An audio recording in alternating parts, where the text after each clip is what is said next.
A falácia do amor próprio, porque ninguém se ama sozinho.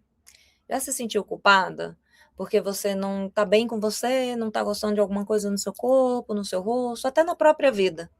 Porque você não está se escolhendo, não está se priorizando, porque é isso que os gurus por aí, as redes sociais vendem para nós. É só colocar um reboco na cara, fazer uma skin, né? Se escolher, se priorizar, que tá tudo certo. Isso é amor próprio.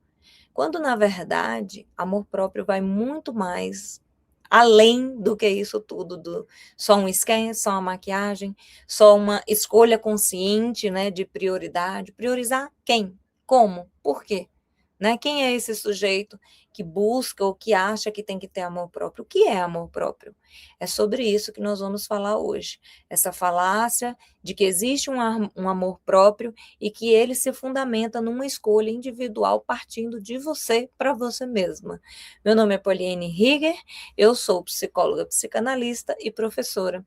E trago vídeos aqui no YouTube para a gente falar sobre saúde mental, ética do cuidado, psicanálise, cultura, né? Porque a psicanálise não está só na clínica. E se você não me segue ainda, me segue aqui no meu canal, ative o sininho para que esse vídeo possa ir para outras pessoas que precisam saber sobre a questão do amor próprio. Para algumas pessoas que, inclusive, às vezes acham que estão errando, que estão pecando em tudo. Se você, inclusive, já teve problema com isso, já se sentiu culpada por não se priorizar, não se escolher, comenta aqui para eu saber um pouco de quem é o pessoal que está aqui me vendo, fala sobre algum assunto que você queira que eu fale aqui, pode trazer, comentar e a gente vai conversando. Então, quem é que fala sobre a questão do amor próprio? E o que ele significa nessa nossa condição existencial? Por que que ele não é só se priorizar, se amar, fazer uma skin e tá tudo certo e resolvido? Então, esse é o tema do nosso vídeo, nós vamos tentar falar um pouquinho mais dele aqui, de uma forma mais aprofundada, sobre a ótica da psicanálise. Aqui eu já apresentei para você o tema, e aí eu queria falar primeiro que amor próprio tem a ver, inclusive, com a construção do narcisismo. Eu tenho um vídeo, inclusive, sobre narcisismo e vocês podem, eu vou deixar o link aqui para vocês darem uma olhada, para vocês entenderem de forma mais aprofundada como que acontece essa construção. O narcisismo é uma fase inicial na nossa construção como pessoa, digamos assim. Essa construção como pessoa é quando a gente nasce e alguém diz para nós quem nós somos. Como que isso acontece, Poliane? Quando o papai e mamãe têm o seu bebê e ele começa a se vincular com esse sujeito e esse sujeito ser apenas fonte desse desejo. Então, é o filho do meio, é o filho mais velho, é uma menina, é um menino, é o filho que eu desejei, que eu não desejei, né? Quem é esse sujeito? Ele já começa a ser inscrito, como diz Lacan, já começa a se construir a partir da visão desse outro. Então, como ele foi recebido por esses pais na experiência com esse ambiente, é que vai construir essa ideia de eu, essa ideia de quem ele é na fila do pão, digamos assim. Mas essa ideia ela ainda é muito imatura nesse processo narcísico. Por quê? Porque enquanto o sujeito é criança, está nesse processo de construção, ele ainda é a partir do desejo do outro. O que isso quer dizer, Pauline? Ele é porque ele precisa continuar existindo por causa do instinto de autopreservação. O sujeito vive para não morrer. A busca dele sempre é se manter vivo, sobreviver. E para isso ele precisa que o outro cuide dele. Então, nesse vínculo, nessa construção, nessa experiência, o outro mantém vivo quando ama, quando deseja, quando nutre, quando cuida. E aí esse sujeito, de alguma forma, vai sendo dentro da expectativa do amor do outro. Então, quando a criança faz uma coisa errada, quebra, chuta, briga, e isso é errado, é feio, mamãe não gosta. Papai não gosta quando você tem esse comportamento. O sujeito muda. Por quê? Porque ele é quem os pais dizem que ele é. E ele precisa ser porque é esse amor, essa nutrição que mantém ele vivo.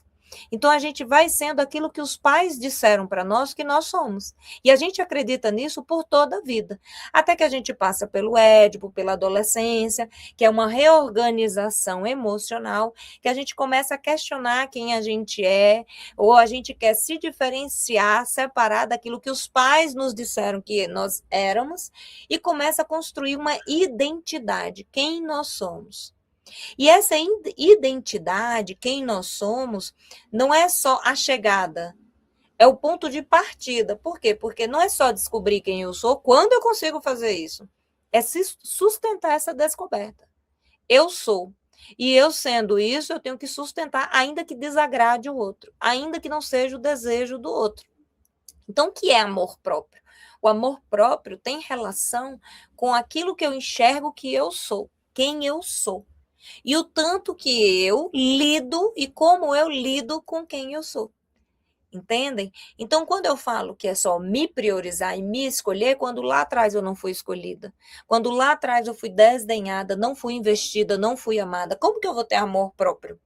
Porque se amar a forma como você vive, a experiência de viver. Se amar é quando alguém nos amou e a gente aprende o que é ser amado. E aí a gente continua existindo para amar, para ser amado. A gente passa o resto da vida buscando o quê? O amor de alguém que nos nutra, nos valide para que a gente continue existindo. Porque a gente é a partir do outro.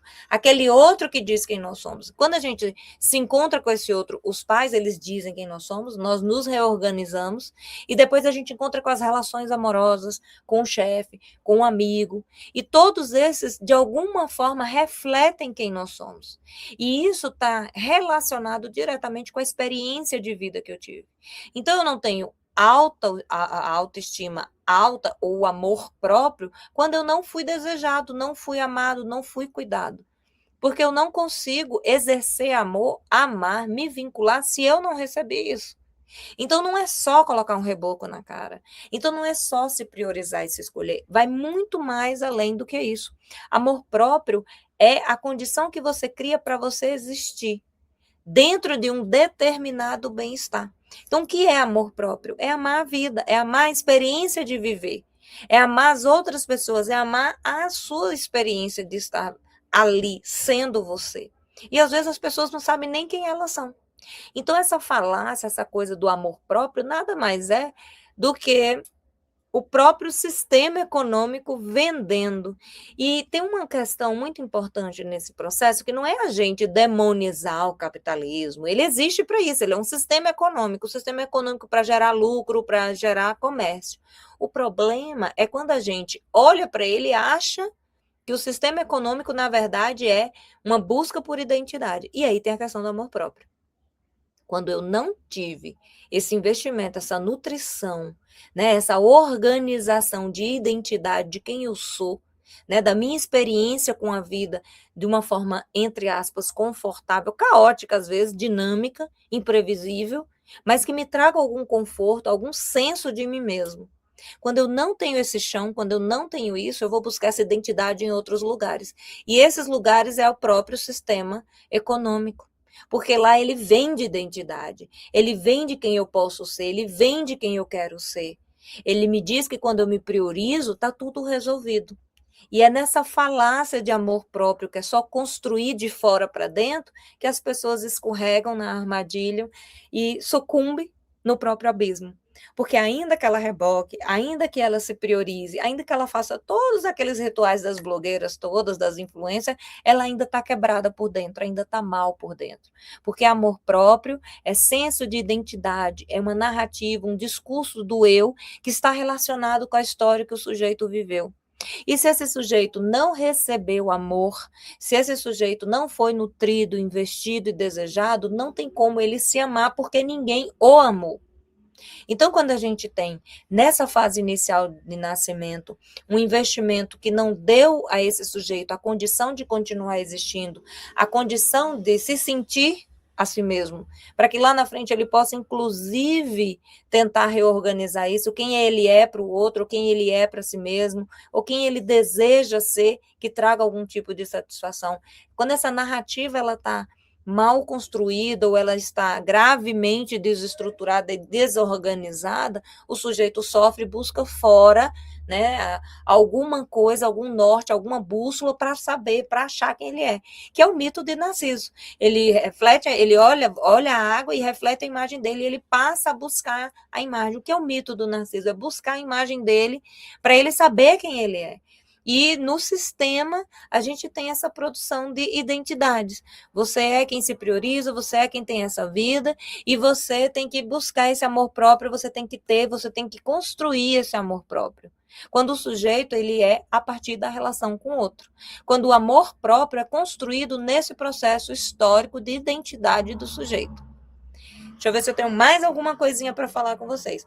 Mas falando de amor próprio, era isso que eu queria trazer para vocês.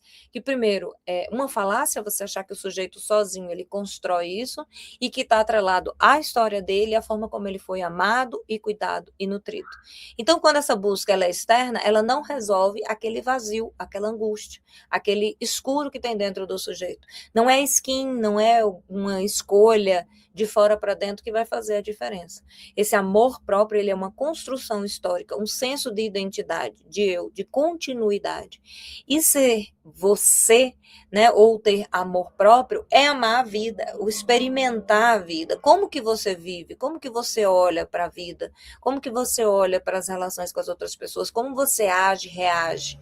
Né? É isso que vai dando para você esse senso, essa construção de amor próprio, que é amar a vida. Por quê? Porque você vai ter mais e mais motivação e vontade de estar nela, de experimentar ela, de viver as diversas experiências, mesmo que às vezes caóticas, dinâmicas e imprevisíveis que a vida apresenta para nós.